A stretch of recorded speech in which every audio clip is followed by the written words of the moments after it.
भी नया संसद भवन बना है उससे रिलेटेड जो भी इम्पोर्टेंट फैक्ट हैं जो आपकी परीक्षा के लिए इम्पोर्टेंट हैं उन्हें आज हम पढ़ेंगे और लास्ट में हम प्रैक्टिस क्वेश्चन भी लगाएंगे। पहले पूरे टॉपिक को हम अच्छे से समझेंगे और लास्ट में प्रैक्टिस क्वेश्चन लगाएंगे। तो चलिए बिना देरी किए हुए वीडियो को शुरू करते हैं। तो चलिए वीडियो की शुरुआत करते हैं। तो सबसे पहले देखते हैं कि जो संसद है ये हमारे संविधान के किस अनुच्छेद में आती है, इसका उल्लेख हमारे संविधान के किस अनुच्छेद में है। तो संसद का उल्लेख अनुच्छेद 79 में है, राज्यसभा का वर्णन अनुच्छेद 80 में है और लोकसभा का वर्णन अनुच्छेद 81 में है। तो संसद के 3 अंग होते हैं, राज्यसभा, लोकसभा और राष्ट्रपति। आपको पता ही होंगे। तो देखिए, संसद के 3 अंग होते हैं, लोकसभा, राज्यसभा और राष्ट्रपति। अगर बात की जाए संसद के सदन कितने होते हैं, तो 2 सदन होते हैं, राज्यसभा और लोकसभा। इनके अनुच्छेद आपको पता होने चाहिए और याद रखना भी काफ़ी सरल है। तो इसकी ट्रिक ही यही है, सरल, क्योंकि इसके अनुच्छेद लगातार हैं 79, 80 और 81। ये याद नहीं आता कि पहले लोकसभा आएगा कि राज्यसभा। तो इसकी ट्रिक है सरल, सा से संसद, रा से राज्यसभा और ला से लोकसभा।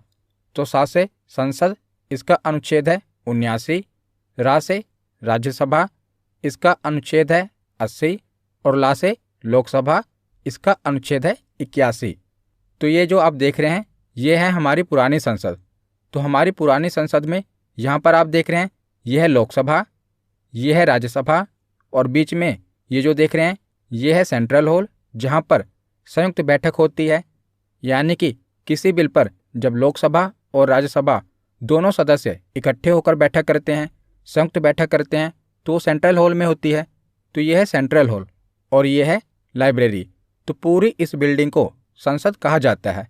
इसमें ये लोकसभा है, ये राज्यसभा है, ये सेंट्रल हॉल है और ये लाइब्रेरी है और पूरी इस बिल्डिंग को संसद भवन कहते हैं। तो ये तो हमारी पुरानी संसद है। अब नए संसद भवन का उद्घाटन हो चुका है, आगे हम उसके बारे में भी पढ़ेंगे। तो जो संसद शब्द है ये फ्रेंच भाषा से लिया गया है और संसद की जननी ब्रिटेन को कहा जाता है, याद रखिएगा। और संसद के कितने अंग होते हैं, यानी कि इसके कितने पार्ट्स होते हैं, तो संसद के 3 अंग होते हैं, राज्यसभा, लोकसभा और राष्ट्रपति। संसद के कितने सदन होते हैं, यानी कि कितने हाउस होते हैं, तो 2 हाउस होते हैं, लोकसभा और राज्यसभा। तो भारतीय संसद भवन का जो निर्माण था, यानी कि जो पुरानी वाली संसद भवन थी ना, इसका जो निर्माण था ये एडविन लुटियंस और हर्बर्ट बेकर ने किया था। तो ये इम्पोर्टेंट है, जो पुरानी संसद भवन है इसका निर्माण किसके द्वारा किया गया था, तो एडविन लुटियंस और हर्बर्ट बेकर के द्वारा किया गया था। तो अब हम चलते हैं नए संसद भवन पर। तो नए संसद भवन की आधारशिला प्रधानमंत्री नरेंद्र मोदी ने 10 दिसंबर 2020 को रखी थी और अभी इसका उद्घाटन 28 मई 2023 को पीएम नरेंद्र मोदी जी के द्वारा ही किया गया। पीएम नरेंद्र मोदी जी के साथ लोकसभा अध्यक्ष ओम बिरला भी मौजूद थे। तो नए संसद भवन की आधारशिला कब रखी गई थी, 10 दिसंबर 2020 को, और इसका उद्घाटन कब किया गया, 28 मई 2023 को। तो नई संसद भवन के उद्घाटन के समय मोदी जी ने 75 रुपये के सिक्के और डाक टिकट जारी किए। तो नए संसद भवन के उद्घाटन के समय मोदी जी ने कितने रुपए का सिक्का जारी किया था, तो 75 रुपये का सिक्का जारी किया था। अब हम आगे चलते हैं। तो central Vista project very very important. तो जो ये नई संसद बनी है ना, ये सेंट्रल विस्टा प्रोजेक्ट के तहत ही बनी है। तो सेंट्रल विस्टा प्रोजेक्ट के तहत जो इंडिया गेट है ना, यह है इंडिया गेट। तो इंडिया गेट से लेकर राष्ट्रपति भवन तक बीच में ये जो सड़क है इसे पहले राजपथ कहते थे, अब इसका नाम बदलकर कर्तव्य पथ हो चुका है। पहले इसे राजपथ कहते थे। तो यहीं पर 26 जनवरी की परेड वगैरह होती है। तो सेंट्रल विस्टा प्रोजेक्ट के तहत क्या बनना था, तो इसकी लागत रखी गई थी 20,000 करोड़ रुपए। तो इसके तहत पहले तो न्यू पार्लियामेंट बिल्डिंग बननी थी, वो बन चुकी है। और इसके बाद क्या क्या निर्माण होगा, तो कॉमन सेंट्रल सेक्रेटेरिएट, उसके बाद new residence for PM and vice president, यानी कि प्रधानमंत्री और उपराष्ट्रपति के लिए न्यू रेजिडेंस, नए निवास स्थान का निर्माण होगा। और उसके बाद न्यू बिल्डिंग फॉर पीएमओ, यानी कि नए प्रधानमंत्री ऑफिस का भी निर्माण होगा।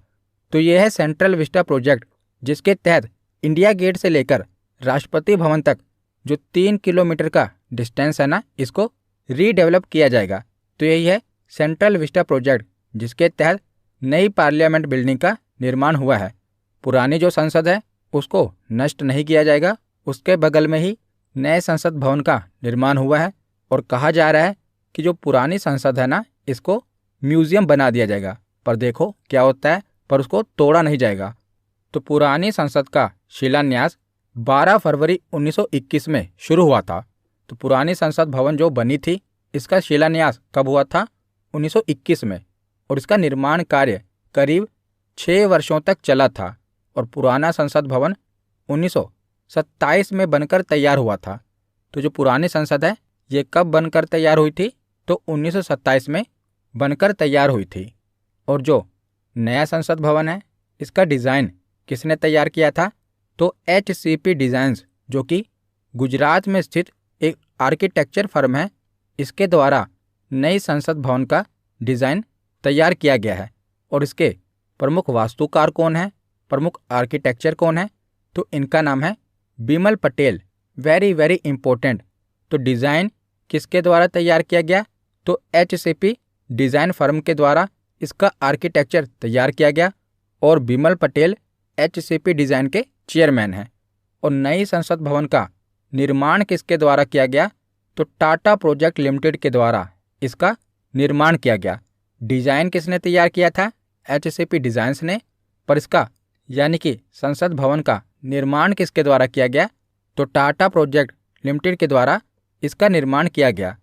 तो संसद की नई इमारत बनाने की जो लागत थी, ये लगभग 971 करोड़ रुपए प्रस्तावित की गई थी। यानी कि ये बजट बनाया गया था, एस्टिमेटेड बजट था कि 971 करोड़ रुपए संसद भवन को बनाने में लगेंगे। परंतु इसको बनाने में लगभग 1200 करोड़ रुपए तक का खर्च आया है, जबकि प्रस्तावित राशि कितनी थी? 971 करोड़ रुपए। और जो पुरानी संसद भवन थी, इसको बनाने में लगभग 83 लाख रुपए खर्च हुए थे उस समय। यानी कि 1921 से लेकर 27 के दौरान जो पुरानी संसद भवन बनी थी ना, उसको बनाने में लगभग कितना खर्च हुआ था? तो 83 लाख रुपए उस समय खर्च हुए थे। तो नई संसद भवन 4 मंजिला इमारत है, जिसका जो आकार है आप देख ही रहे हैं, त्रिभुजाकार है। और ये 64,500 वर्ग मीटर में फैला हुआ है नया संसद भवन। तो कितनी मंजिला इमारत है? 4 मंजिला इमारत है। आकार कैसा है? त्रिभुजाकार है। और कितने वर्ग मीटर में इसका निर्माण हुआ है? तो 64,500 स्क्वायर मीटर। तो नए संसद भवन के लोकसभा सदन में 888 सदस्यों की बैठने की व्यवस्था की गई है। और राज्यसभा सदन में 384 सदस्यों के बैठने की व्यवस्था की गई है। तो मोस्ट इम्पोर्टेंट यहाँ से तो प्रश्न बनेगा ही। तो जो नई संसद बनी है ना, इसमें लोकसभा सदन में कितने सदस्यों की बैठने के लिए व्यवस्था की गई है? तो 888 सदस्यों की बैठने की व्यवस्था की गई है। और राज्यसभा सदन में, तो राज्यसभा सदन में 384 सदस्यों के बैठने की व्यवस्था की गई है। और जो नई संसद बनी है ना, इसमें सेंट्रल हॉल नहीं है। तो जैसे कि जो पुराना संसद भवन था, उसमें सेंट्रल हॉल था, जहाँ पर संयुक्त अधिवेशन होता था, ज्वाइंट सेशन होता था लोकसभा और राज्यसभा का। परंतु नए संसद भवन में सेंट्रल हॉल नहीं है। तो सेंट्रल हॉल की जगह यहाँ पर जब भी संयुक्त अधिवेशन बुलाया जाएगा, तो वो लोकसभा में बुलाया जाएगा। याद रखिएगा, जब भी नए संसद भवन में संयुक्त अधिवेशन बुलाया जाएगा, तो वो कहाँ पर बुलाया जाएगा? तो लोकसभा में बुलाया जाएगा। और इसे देखते हुए लोकसभा चैम्बर की सीटिंग कैपेसिटी बढ़ाई गई है। ज़रूरत पड़ने पर इसमें एक साथ 1272 लोग बैठ सकते हैं। तो जैसा कि हमने पढ़ा था कि नए संसद भवन में लोकसभा में बैठने के लिए कितने सदस्यों की व्यवस्था की गई है? तो 888 सदस्यों की व्यवस्था की गई है। परंतु जब संयुक्त अधिवेशन बुलाया जाएगा ना, यानी कि उस समय लोकसभा और राज्यसभा के सभी सदस्य उपस्थित होंगे, तब इसकी सीटिंग कैपेसिटी 1272 सदस्यों तक बढ़ाई जा सकती है। याद रखिएगा।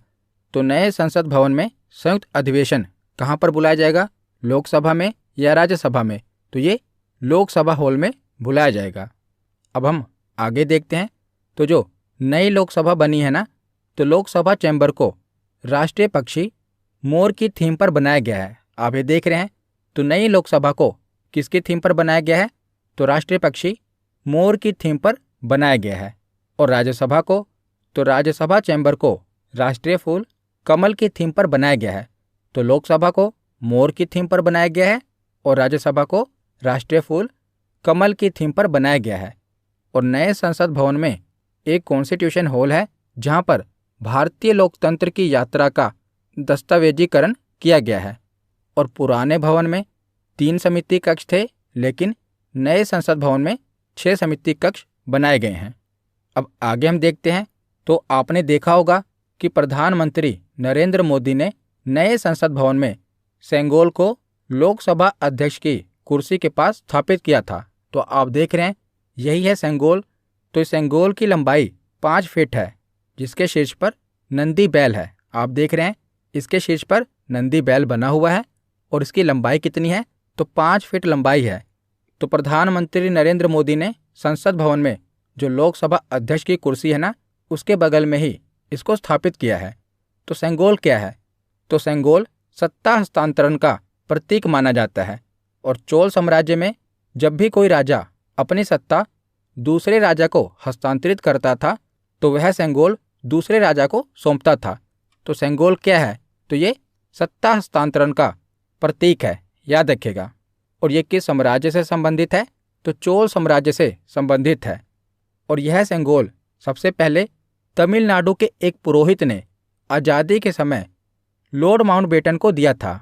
और बाद में लॉर्ड माउंटबेटन ने भारत के प्रथम प्रधानमंत्री जवाहरलाल नेहरू को ये सौंप दिया था। लेकिन बाद में उस समय इसे इलाहाबाद के म्यूजियम में रख दिया गया था। और अभी वर्तमान में देखा जाए तो प्रधानमंत्री नरेंद्र मोदी ने इसे कहाँ पर स्थापित किया है? तो लोकसभा अध्यक्ष की कुर्सी के बगल में इसे स्थापित किया गया है। और ये किसका प्रतीक है? तो ये सत्ता हस्तांतरण का प्रतीक है। तो यहाँ पर हमारा थ्योरी सेक्शन कंप्लीट होता है। अब हम प्रैक्टिस क्वेश्चन लगाते हैं। तो पहला प्रश्न है कि भारतीय संसद के गठन का प्रावधान किस अनुच्छेद में किया गया है? तो संसद के गठन का प्रावधान किस अनुच्छेद में है? तो इसका सही जवाब है ऑप्शन ए, अनुच्छेद 79। अगला प्रश्न है कि पुराने संसद भवन का उद्घाटन कब किया गया था? तो पुराने संसद भवन का उद्घाटन 1927 में हुआ था। इसका सही जवाब है ऑप्शन बी। अगला प्रश्न है कि पुराने संसद भवन के वास्तुकार कौन थे? तो पुराने संसद भवन के वास्तुकार थे एडविन लुटियंस और हर्बर्ट बेकर। तो इसका सही जवाब है ऑप्शन सी, उपर्युक्त दोनों इसके वास्तुकार थे। अगला प्रश्न है कि नई संसद भवन का उद्घाटन कब किया गया? तो 28 मई 2023 को नई संसद भवन का उद्घाटन किया गया। अगला प्रश्न है कि नए संसद भवन की आधारशिला कब रखी गई थी? तो इसकी आधारशिला रखी गई थी 10 दिसंबर 2020 में। तो इसका सही जवाब है ऑप्शन बी। अगला प्रश्न है कि नई संसद भवन के उद्घाटन समारोह के समय चर्चाओं में रहा सेंगोल क्या है? तो सेंगोल क्या है? तो ये सत्ता हस्तांतरण का प्रतीक है। तो इसका सही जवाब है ऑप्शन ए। अगला प्रश्न है कि नए संसद भवन का आकार कैसा है? तो आपने देख ही लिया कि नए संसद भवन का आकार कैसा है, त्रिभुजाकार है। तो इसका सही जवाब है ऑप्शन बी। अगला प्रश्न है कि नए संसद भवन की इमारत कितने मंजिला है? तो कितने मंजिला इमारत है? तो इसका सही जवाब है ऑप्शन बी, 4 मंजिला इमारत है। अगला प्रश्न है कि नए संसद भवन के लोकसभा सदन में कितने सदस्यों की बैठने की व्यवस्था की गई है? तो लोकसभा सदन में 888 सदस्यों के बैठने की व्यवस्था की गई है। तो इसका सही जवाब है ऑप्शन बी। अगला प्रश्न है कि नए संसद भवन की राज्यसभा सदन में कितने सदस्यों के बैठने की व्यवस्था की गई है? तो राज्यसभा सदन में 384 सदस्यों के बैठने की व्यवस्था की गई है। तो इसका सही जवाब है ऑप्शन ए। अगला प्रश्न है कि नए संसद भवन में संयुक्त सत्र का आयोजन कहाँ पर होगा? तो संयुक्त अधिवेशन कहाँ पर बुलाया जाएगा? तो इसका सही जवाब है ऑप्शन बी, लोकसभा हॉल में। अगला प्रश्न है कि नए संसद भवन में कितने समिति कक्ष का निर्माण किया गया है? तो नए संसद भवन में 6 समिति कक्ष का निर्माण किया गया है। तो इसका सही जवाब है ऑप्शन बी। अगला प्रश्न है कि नए संसद भवन का डिज़ाइन किस कंपनी ने तैयार किया है? तो इसका डिजाइन किसने तैयार किया है? तो इसका सही जवाब है ऑप्शन डी, HCP डिज़ाइंस। अगला प्रश्न है कि नए संसद भवन का क्षेत्रफल लगभग कितना है? तो कितने क्षेत्रफल में इसका निर्माण हुआ है? तो इसका सही जवाब है ऑप्शन ए, 64,500 वर्ग मीटर में नई संसद भवन बनी है। अगला प्रश्न है कि नए संसद भवन के उद्घाटन पर कितने रुपए का सिक्का जारी किया गया है? तो नई संसद के उद्घाटन पर 75 रुपये का सिक्का जारी किया गया है। इसका सही जवाब है ऑप्शन डी। अगला प्रश्न है कि नए संसद भवन में संयुक्त सत्र के लिए लोकसभा हॉल में सीटों का कहाँ तक विस्तार किया जा सकता है? तो जब लोकसभा हॉल में संयुक्त अधिवेशन बुलाया जाएगा तो सीटों का विस्तार कहाँ तक किया जा सकता है? तो इसका सही जवाब है ऑप्शन सी, 1272 सीटों तक विस्तार किया जा सकता है। अगला प्रश्न है कि भारतीय संसद के कितने अंग हैं? तो यहाँ पूछा गया है कि कितने अंग हैं। तो संसद के कितने पार्ट्स हैं? तो 3 पार्ट्स हैं।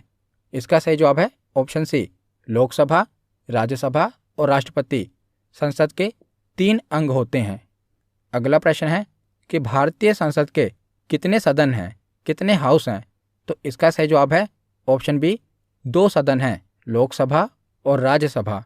तो आज की वीडियो यहीं पर ख़त्म होती है। कैसी लगी ये वीडियो कमेंट सेक्शन में ज़रूर बताना। धन्यवाद।